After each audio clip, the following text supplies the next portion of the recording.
Welcome back to B biology. इस video में हम बात करेंगे माइटोकॉन्ड्रिया की। ओके, सो माइटोकॉन्ड्रिया एक बहुत ही इंपॉर्टेंट ऑर्गेनेली होती है सेल के अंदर, और ये ऑर्गेनेली एरोबिक रेस्पिरेशन का एक मेजर साइट होता है। यानी कि जो एरोबिक रेस्पिरेशन होती है सेल के अंदर, वो कहाँ पर होती है? माइटोकॉन्ड्रिया में होती है। ओके, तो हम यहाँ पे कुछ इंपॉर्टेंट पॉइंट्स लिखेंगे जो कि माइटोकॉन्ड्रिया से रिलेटेड होंगे। पहला पॉइंट तो यही आ गया कि it is a site of aerobic respiration. Okay,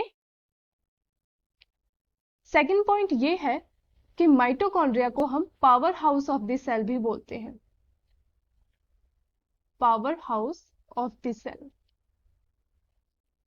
इसको powerhouse of the cell इसलिए बोला जाता है बिकॉज ये एटीपी की जनरेशन में हेल्प करेगा। एटीपी जनरेशन, हमारी बॉडी को जितने भी काम करने हैं उसके लिए एनर्जी की रिक्वायरमेंट है, और एनर्जी जो होती है वो किस फॉर्म में प्रेजेंट होती है सेल के अंदर? एटीपी के फॉर्म में प्रेजेंट होती है। ओके, सो एटीपी क्या है? एटीपी एक सोर्स ऑफ एनर्जी है सेल के अंदर, और ये जो एटीपी है वो कहाँ से मिलता है? कौन प्रोड्यूस करता है? माइटोकॉन्ड्रिया। ओके, तो अब हम माइटोकॉन्ड्रिया के जो डिफरेंट पार्ट्स है उसको डिटेल में स्टडी करेंगे। तो ये मेरे पास एक माइटोकॉन्ड्रिया की एक डायग्राम है।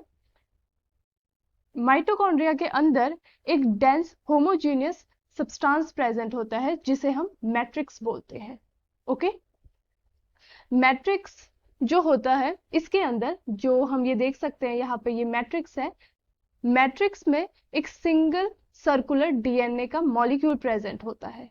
ओके, तो हम ये कह सकते हैं कि जो माइटोकॉन्ड्रिया है उसका डीएनए कैसा होता है? सिंगल होगा, सर्कुलर होगा। ओके, तो जिस तरीके से प्रोकैरियोट्स में सर्कुलर डीएनए प्रेजेंट होता है, उसी तरीके से जो सेल का ऑर्गेनेली है दैट इज माइटोकॉन्ड्रिया, उसमें भी single circular DNA molecule present होगा। ओके, इसमें फ्यू आरएनए मॉलिक्यूल्स भी होंगे, और आरएनए का काम क्या होता है? प्रोटीन की सिंथेसिस करना। राइबोसोम्स भी प्रेजेंट होगा, ये सारी मैट्रिक्स में प्रेजेंट होंगे। और राइबोसोम कौन से टाइप का प्रेजेंट होगा? 70S। जिस तरीके से प्रोकैरियोट्स में 70S राइबोसोम प्रेजेंट होता है, उसी तरीके से माइटोकॉन्ड्रिया में भी 70S राइबोसोम प्रेजेंट होगा। तो हमने देख लिया डीएनए कैसा है, इसमें सर्कुलर है और सिंगल है। राइबोसोम कैसे है? 70S टाइप के हैं। उसके बाद बात करते हैं इसके मेम्ब्रेन्स की। तो माइटोकॉन्ड्रिया डबल मेम्ब्रेन स्ट्रक्चर होता है। Double membrane bound organelle. Double membrane bound organelle का मतलब इसके पास दो मेम्ब्रेन्स होंगी, एक होगी आउटर मेम्ब्रेन और एक होगी इनर मेम्ब्रेन।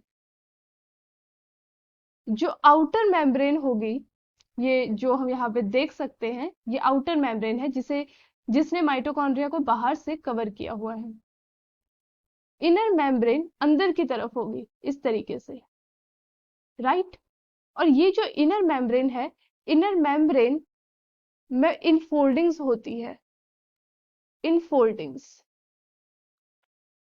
यानी कि अगर मैं ये माइटोकॉन्ड्रिया बनाऊं तो बाहर की मेम्ब्रेन तो एज इट इज होगी, लेकिन जो अंदर की मेम्ब्रेन होगी वो ऐसे इनफोल्डिंग्स में बने होंगे अंदर की मेम्ब्रेन में, और इन इनफोल्डिंग्स को हम क्या बोलते हैं?